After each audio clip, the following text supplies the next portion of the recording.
All right, welcome back to the Roast Yourself podcast brought to you by Coffee Bean Corral and Current Crop Roasting Shop. I'm Stephen Burnett with Coffee Bean Corral in Jackson, Mississippi. And with me, as always, is Catherine Mansell, Certified Q Grader and Director of Current Crop Roasting Shop in New Orleans, Louisiana. Catherine, how are you today?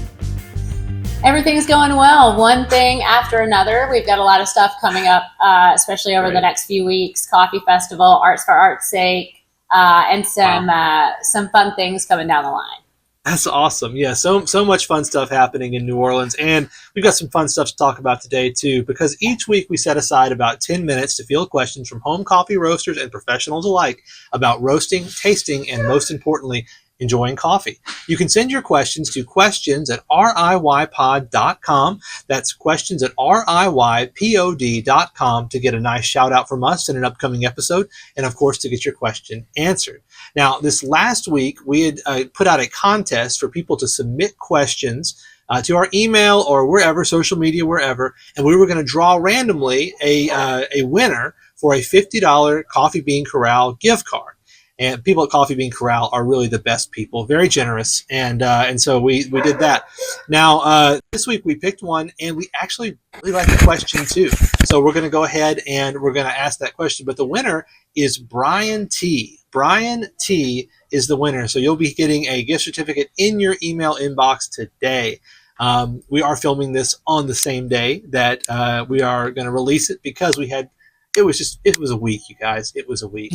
But Brian T's question is very refreshing and exactly what we need right now. So let's get right to it. Hello, Stephen and Catherine. I noticed in your last episode that there is a chart behind you that I believe is for coffee flavor categories and flavors. I've tried to use this chart to find it complicated and confusing. I'm guessing this chart is mainly for professional roasters and tasters. Is there a simple chart that can assist home coffee roasters and drinkers to start identifying what they are tasting? All the best, Brian T. Okay, well, the winner, Brian T. Catherine, what is this confusing chart that's behind both of us right now? What is that? This is a coffee taster's flavor wheel. It does look incredibly complicated and confusing. But I want to kind of break it down and go over what I go over in my intro to cupping classes.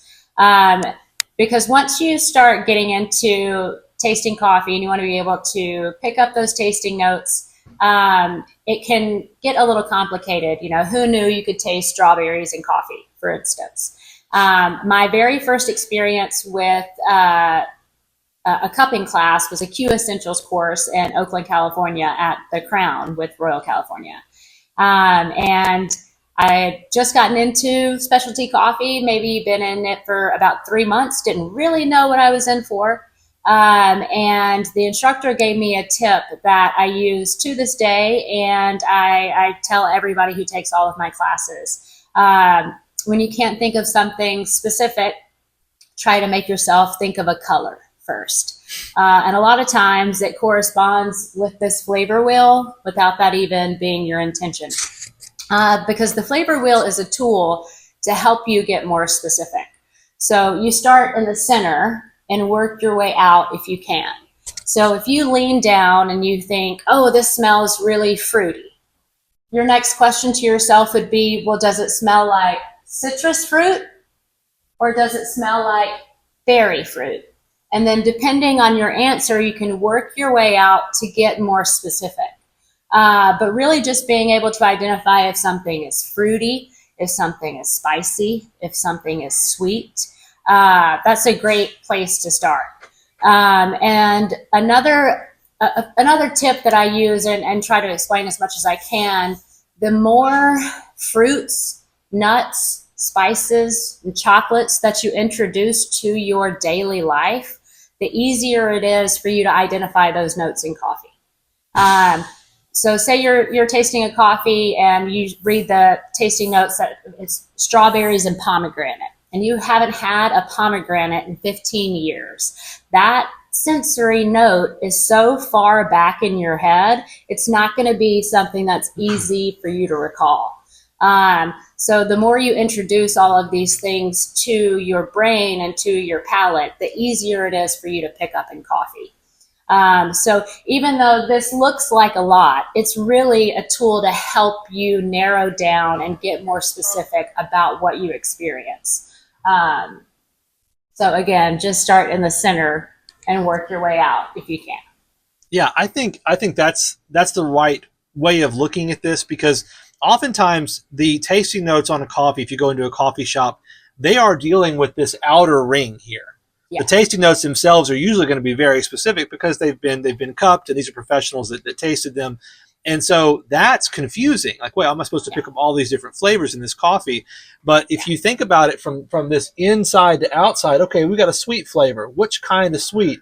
I've got something as far as like sweet aromatics or just overall general sweetness to brown sugar to molasses.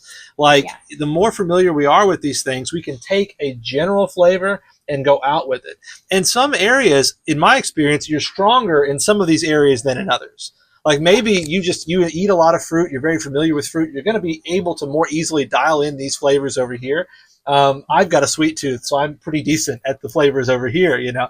But that's also very helpful to be able to say, hey, you know, if I don't really know where to start right here in the middle and ask, okay, am I getting kind of, now sometimes you'll get like a green vegetative taste and maybe it's under roasted or something like that, but where am I at here? Am I on the sour side or am I on the fruity side here with the citrus?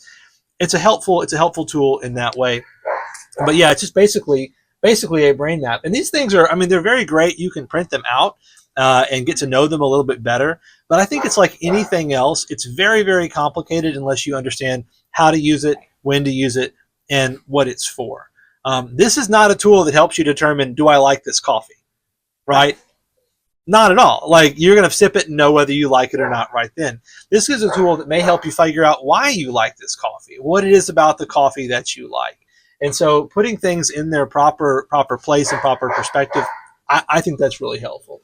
But yeah, this is, like you say, it's a tool. It's not a challenge. It's a tool for you to use. And if you find it helpful, fantastic. If you find it completely overwhelming, that's understandable.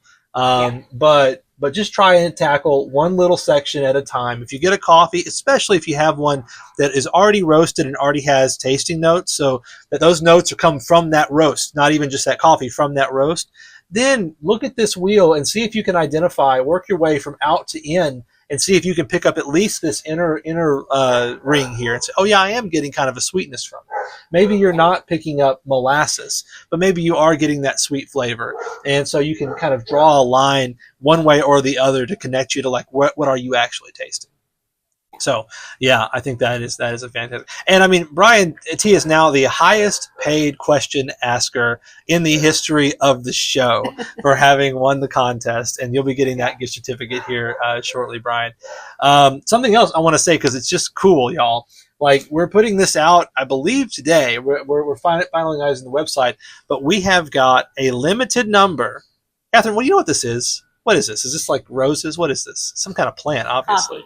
It's a coffee plant. It's an Arabica coffee plant. And we have got a limited number of these that we're selling in a pair, or you can get 4. You can get 2 or 4. Shipping is included. I believe the pricing is $25 for 2, shipping included to the continental United States, and then $40 for a 4-pack. Now, you know, are we going to be able to take these and grow specialty grade coffee in our backyard here in Mississippi? Probably not. Probably not. Even if they're high quality plants, that, you know, our climate and our altitude are not ideal for growing Arabica. So you're not going to like grow a farm and replace, you know, your favorite Costa Rican or Colombian bean. But it's kind of cool. I think that's the main point, isn't it? If you got a green thumb and you love coffee, or if you think you might be able to maybe keep a plant alive, it's super cool to, and it will just confirm all of your friends' suspicions about how far down the coffee rabbit hole you've come when you go, this is my coffee plant. And so we do have a limited number. We don't have a ton of these things. So be sure, if you want to get a coffee plant, we'll ship them to you. We ship them out. We're going to start shipping them Mondays and Tuesdays only. And the reason for that is we want to make sure they get in before the weekend. That way you have time to plant them, and they don't sit on a doorstep somewhere while you're out vacationing or on a trip somewhere. So shipping Monday and Tuesday only. They'll ship in their own little box. Even if you order other things, the coffee will go out first and the plants will come in their own box either Monday or Tuesday. And yeah, we hope to get some fun pictures of these things as they grow. About how long is it the coffee plants? What's their life cycle? It's over it to produce fruit. Yeah. It's normally in between 3 and 5 years. Yeah, 3 and 5 years before there's fruit. It probably won't be amazing fruit. I'm just warning you, but that's, again, kind of not the point of this. And the total life cycle is, 15 years? Like, this plant will still be growing and producing at that point? Yeah. It can be, especially if you prune it and cut it down, it'll continue to grow. Yeah, if you take care of it. We can't guarantee it. This is plants, okay? Any plant that comes into my house dies. So if that's you, I can't promise you that the thing's going to survive all that time. But it's a cool shot. It's a great little experiment. It's good for kids and grandkids too. This is a coffee plant. People don't even know. So anyway, we've got those coming out, and we're going to be launching those, I believe, today, maybe next week, but they'll be shipping Mondays and Tuesdays. So I just thought that was cool, and I wanted to talk about it on the podcast, because why else are we doing this if we can't talk about cool stuff? Okay. Now, as for Brian's question, Catherine, did we leave anything out of this whole flavor wheel thing? Maybe. I went over everything that I go over normally in my intro classes, so hopefully he found it helpful. The highest paid question asker gets the most thorough and complete answer we've ever given. This is truly, mark it down, this episode right here is truly one of the best ever. So listeners, if you did find something we left out or have a different perspective, think we dropped the ball on something, get in the comments. Tell us about it. Show us where we were wrong, or show us where you're right, more importantly. Don't just sit there steaming and give yourself an aneurysm. Go ahead and type all that out into the comments, because you know what? We want to see this podcast grow and continue to reach more people, get more people into the art and science of coffee roasting, and we can't do that without you commenting, subscribing, sharing this on your social media. Absolutely. Especially Brian, if you got the best episode ever, share this episode on your social media. We are calling you out, man. So this is me, and put that on your social media. We hope you enjoyed this question as much as we enjoyed this episode, as much as we enjoyed making it. And if you did, please leave us a rating and review on whatever platform you found us on. Be sure to follow our social media accounts as well: Coffee Bean Corral, Current Crop, and of course the Roast Yourself podcast on Instagram. Links can be found in the show notes. We could not do this without the folks that edit our audio, video, and graphics, make us look and sound good, even on short notice, because this is going to be same day. You guys are awesome. Thank you so much for bending over backwards for us. And thank you very much anyway. But remember, send your questions, any questions you have about coffee roasting or tasting or enjoying, to questions@riypod.com. Otherwise, have a great day and happy roasting. Thanks, Brian.